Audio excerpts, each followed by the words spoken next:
The rain was coming down in sheets that November night in 1998 when Jake Morrison spotted something that would change two lives forever. He was riding his Harley through a back road in rural Tennessee, trying to beat the storm home, when his headlight caught a flash of color near an overturned sedan. What he found inside that crumpled metal wasn't what he expected.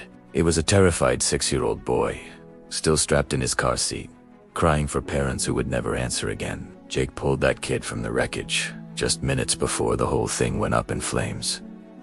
He stayed with him through the ambulance ride, through the first night at the hospital, even tracked down the boy's only living relative, a grandmother 3 states away. Then Jake did what bikers do. He disappeared back into his life, never asking for recognition, never telling the story for glory. The boy's name was Marcus June, and for 26 years, he carried the memory of the bearded stranger who smelled like leather and motor oil. The man who became his guardian angel for one terrifying night. If you love real biker stories, hit that subscribe button right now, because you won't believe where this goes. Marcus grew up wondering about that mysterious rider. His grandmother told him the man's name was Jake, that he rode with a local motorcycle club, but the details got hazy over time. Life moved forward. Marcus became a software engineer, got married, started building his own life, but he never forgot the face of the man who saved him.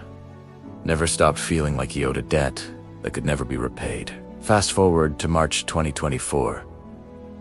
Marcus is scrolling through social media when he sees a fundraising post that makes his blood run cold. There's a photo of an older biker, thinner than Marcus remembers, but with those same intense eyes. The post is asking for help. Jake Morrison, now 68 years old, is facing stage 4 cancer. The treatments are draining his savings. His brothers from the motorcycle club are doing everything they can, but it's not enough. Jake's facing the very real possibility of spending his final months buried in medical debt, unable to afford the care that might give him a few more precious years. Marcus didn't hesitate. He immediately reached out to the person who posted the fundraiser, confirmed it was the same Jake Morrison from Tennessee, and then he did something that nobody saw coming. He didn't just donate, he used his tech connections, his social media following, everything he'd built in his successful career, and he launched a campaign that went absolutely viral. Within 48 hours, the story of the biker who saved a child in 1998 was everywhere. News stations picked it up. Motorcycle clubs across the country started organizing benefit rides. But Marcus wasn't done. He showed up at Jake's door with something beyond money. He brought documentation, proving that Jake's heroic act qualified him for several veteran and civilian hero assistance programs that nobody knew existed. Marcus had spent weeks researching, calling lawyers, pulling every string he could find. The result, Jake's medical bills would be covered completely. But there's more. The motorcycle community exploded with support.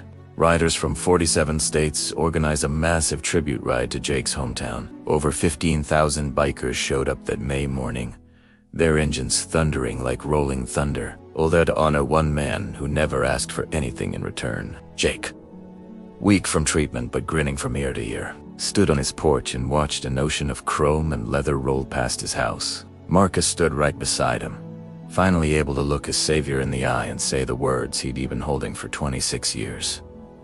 "You gave me my life. Now let me give you yours back." Today, Jake's in remission. The cancer's retreating. He rides again, though shorter distances now. And there's always a pack of brothers making sure he's never alone on the road. Marcus visits every month, sometimes more. They've become family in a way that transcends that rainy night in 1998. Bound together by a moment of courage that echoed across decades. What do you think really happened here? Drop your thoughts in the comments below. And if this story shocked you, share it with another rider who needs to hear this.